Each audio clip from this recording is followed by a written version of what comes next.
हमें अमलन 16-17 घंटे भूख के प्रोसेस से गुजारता है, जिससे हमारे अंदर ये एहसास पैदा होता है कि भूख कितनी बड़ी आजमाइश है और भूखा रहना कितना मुश्किल हो जाता है।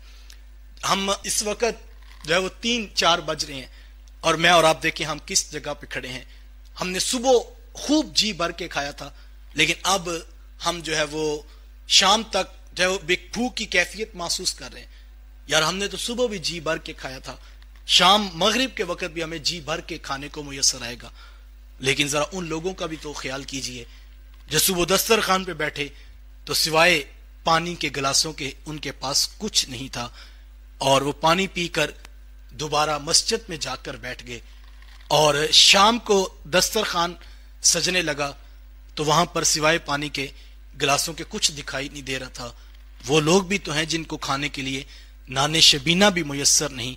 हमें उनकी तरफ बढ़ना है, हमें ये एहसास इसलिए उजागर किया गया है। बड़ी मुश्किल है, यकीन जानिए भूख बड़ी आजमाइश है। हमारे एक दोस्त हैं तो वो उनके घर कोई काम करने वाली खातून आती थी तो उसके साथ छोटी बच्ची भी आ जाती। ये बात 3-4 साल कबल उन्होंने सुनाई मुझे, लेकिन मैं जब भी इस उन्वान पर आता हूं तो यहां रुक जाता हूं और मेरे आंखों के सामने वो एक मंजर सा घूम जाता है। तो वो कहते कि वो 8-9 साल की बच्ची भी उसके साथ काम करने आती। तो मेरे घर वालों ने कहा कि ये बच्ची को खाना दे दो, तो उसकी मां कहने लगी बाजी इसका भी रोजा है। तो मैंने कहा ये 8-9 साल की बच्ची है तो इसके ऊपर तो रोजे फर्ज ही नहीं हुए, तो इतना सख्त रोजा 16-17 घंटे की भूख है तो आपने इसको क्यों रोजा रखवाया है? तो कहती कि उसकी आंखों में हल्की सी नमी आ गई और वो कहने लगी बाजी इनको फर्क नहीं पड़ता, इनके पूरा साल ही रोजे चलते हैं, कभी खा लिया और कभी ना खाया, कभी मुयस्सर आया और कभी ना आया, हस्ती पलकों के नीचे गम भी पलते हैं, मगर कब कोई देखता है इतनी गहराई में।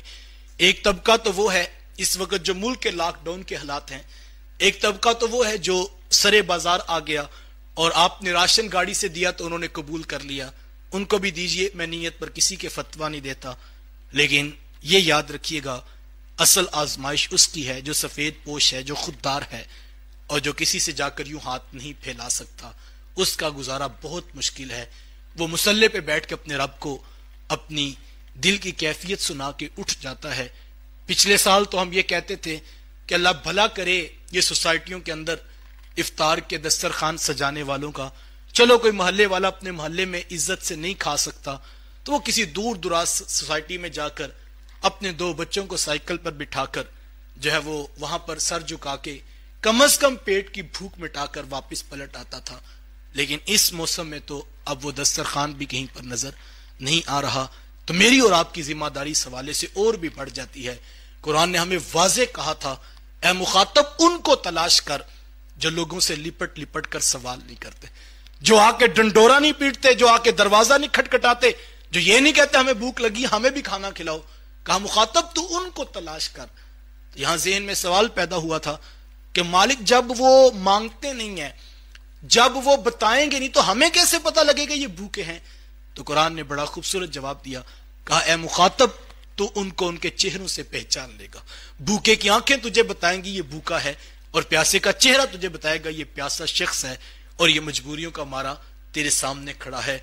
सबसे पहले मैं और आप अपने बहन भाइयों में, अपने आइज़ा अकरीबा में, अपने रिश्तेदारों में, अपने मुलाजमीन में, अपने दीगर जो है वो वबस्ता लोगों में तलाश करे कौन कौन लोग हैं जिन तक मुझे और आपको पहुंचना चाहिए।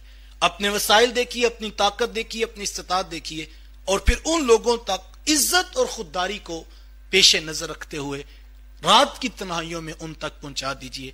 यहां उलमा ने यहां तक मसला लिखा है कि अगर आपको पता है एक मुस्तहिक शख्स है और उसको इवन यहां तक कि ज़कात भी दी जा सकती है, लेकिन अगर उसको कहेंगे ज़कात के पैसे हैं, वो इज्जतदार है, खुददार शख्स है, वो नहीं कबूल करता, तो मेरे हुजूर का दिन मुझे यहां तक इजाजत देता है कि तुम अपने घर बैठकर उन पैसों पर ज़कात की नियत कर लो और तुम्हें उसको बताने की जरूरत नहीं, तुम उसको तोहफा कहकर भी दे सकते हो।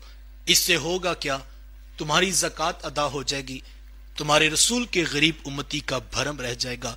मुझे तो दीन यहां तक चले जाने की इजाजत देता है। मुझे और आपको इस पर गौर करना है। सादा सी बात मेरे उस्ताद मुकर्रम फरमाया करते हैं, आप फरमाते बेटा मैं तुम्हारे बच्चों के साथ प्यार करूं तो तुम्हें अच्छा लगूंगा ना, तुम मेरे बच्चों का मुंह चूमो तो मुझे अच्छे लगोगे ना। तो कहा बेटा जो हुजूर की गरीब उम्मत से प्यार करेगा वो अल्लाह के रसूल को कितना प्यारा लगेगा। बड़ा मजा है बड़े बड़े अफसरों के साथ बैठकर इफ्तार करने का, बड़ा लुत्फ होगा जो है वो शाही दस्तरखान पर बैठने का, बड़ा लुत्फ होगा MNA MPS और वजीरों को अपने यहां बुलाकर इफ्तार पर बिठाने का। लेकिन कभी हो सके तो अपने माली, अपने चौकीदार, अपने मुलाजिम, अपने क्लर्क को भी बुलाकर, सिर्फ खास उन्हीं 8-10 लोगों को बुलाकर अगर आप घर में इज्जत के साथ उसी प्रोटोकॉल के साथ जो आप उमरा को देते हैं उनको खिलाएंगे तो गरीब होता है, जो दुआ उसके दिल से निकलती है फिर वो उसी के दिल का खासा हुआ करती है। मुझे और आपको इसके ऊपर गौर करना है और यकीन जानिए ये बांटने का मौसम है। मेरे हुजूर अलैहि सलाम ने कसम उठाकर फरमाया था, मैं अल्लाह की कसम सदका करने से माल कम नहीं होता, माल बढ़ जाता है। ये बांटने का मौसम है और इस मौसम के अंदर हुजूर अलैहि सलाम की हदीस में आता है, अल्लाह अकबर, हुजूर फरमाया कि जो शख्स अपने मुलाजिम से, अपने मातहत से, अपने नौकर से कोई बोझ हल्का कर दे, तखफीफ कर दे, नौकरी के घंटे तो उसने कहा चलो आप 1 घंटा रोजे हैं तुम भी ज्यादा रेस्ट कर लिया करो, चलो ये तुम्हारा बोझ कम कर दे। तो कोई भारी काम तो उसने कहा ये रमजान के बाद कर लेंगे, अभी इन दिनों में ये सिंपल रूटीन चलने दो। हुजूर कहते अगर तुमने उसके ऊपर से बोझ कम कर दिया अल्लाह कल तुम्हें बख्शिश और मगफरत का हिसार अता करेगा।